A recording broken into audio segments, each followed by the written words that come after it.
Hey, this is Matt Wimmer from Broudy Precision. In this video, we're going to do a little bit of an unboxing of a new product that was just delivered to us the other day at our offices for testing and playing with, but it is available now.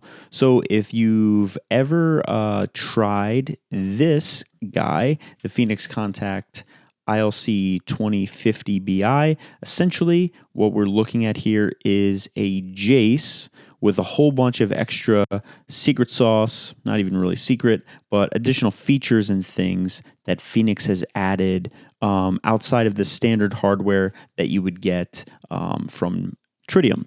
So instead of that form factor that you all know, you've got a whole bunch of extra stuff going on here. We have the ability to add on I/O modules on the side here, this side, and then we've got some USB ports there on the bottom. We've got Ethernet ports, which come in as two interfaces, but you have the ability to configure sort of how that operates. RSTP functionality, you name it, this device probably can do it and do it in Niagara, as well as some additional really neat checkout features that you can use with the USB mini port that's on the front here. So this has been around for a little while. We've had a bunch of customers with a lot of success using them, especially for those high-end use cases where maybe you're controlling a central plant and you've got a ton of I/O that you want to bring into a device. Phoenix Contact is very, I would say, industrially minded. So these devices are very, very responsive, and you've got mean time to failure ratings on them, and a lot of additional functionality to make sure that they work in the way that you expect them to all the time. Now, so that 2050 BI has been around for a little while. Now they have the 2250 BI, and at first glance, it looks darn near identical to what we've had with the 2050 BI, except now we've got USB-C ports on here instead of the mini and USB-A, and our Ethernet ports are all gigabit instead of the 10100 that we had on the 2050. That's not the only changes. Those are the only ones that you can really see by looking at the device. Obviously, it says 2250 on it instead of 2050.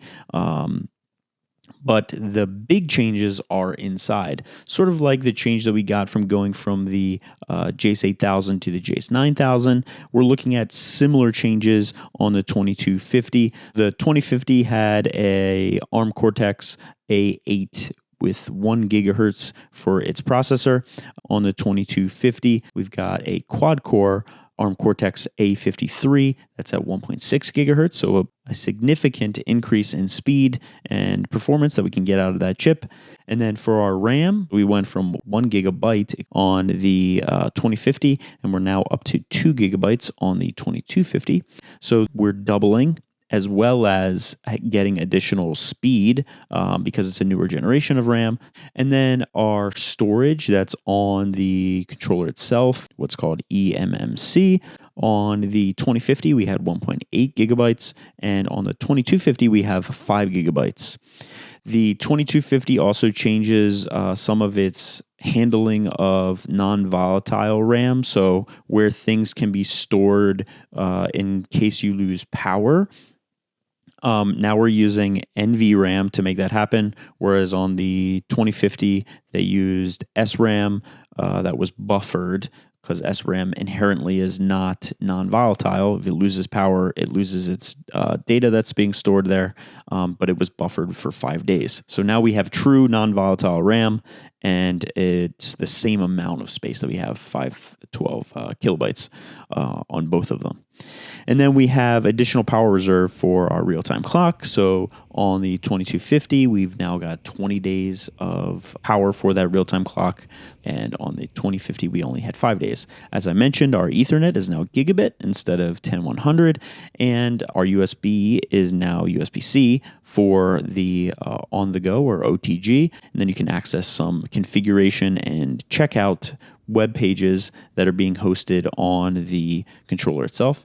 So that's now done over USB-C instead of mini USB, which is what we had on the 2050.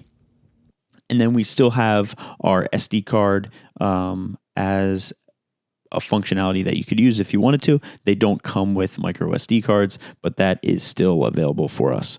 We still have the same amount of available I/O modules that we can add on as the 2050, and form factor, size, identical.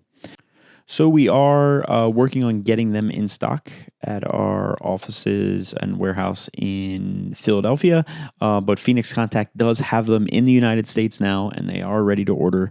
So if that is something that's interesting for you and you have a use case for it, feel free to reach out to us or check us out at store.broudyprecision.com or just broudyprecision.com. Like and subscribe if you haven't already. If you have any questions or comments about the 2250 or anything you'd like to see in more depth that maybe I didn't cover here, because we sort of just glanced over everything as what's new on the 2250, because it's more of the same, which is a good thing, with a little extra horsepower.